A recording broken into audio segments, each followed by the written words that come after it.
ESPN Plus is one of the best apps that you can download for your TV. Well, in today's tech video, I'm going to show you 3 different ways of how you can install ESPN Plus on your Apple TV.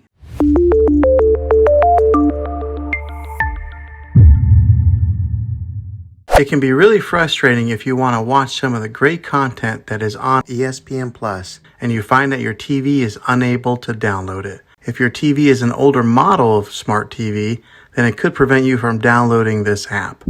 So the way that I'm going to show you how to install it will be able to work on any model of TV on any year of TV. You just have to have an HDMI port on your TV to plug into. I recommend getting a Roku stick or an Amazon Fire Stick. Both of these media streaming players have the capability of download ESPN Plus. You then use a Roku or Fire Stick as your main streaming player, which bypasses the operating system on your TV. If you want to spend a little more and get a more robust device that gives you a few more options, then take a look at the Apple TV 4K. All these devices plug into the HDMI port on your TV, no matter how old it is, no matter what model it is. I've had great luck with all these streaming players, and I'll put links in the description down below of where you can get one of them. Well, hopefully this video was helpful for you. If it was, go ahead and click a thumbs up on it. Go ahead and subscribe to my channel. I make tech videos all the time, and I would love to have you back in the next one. Take care.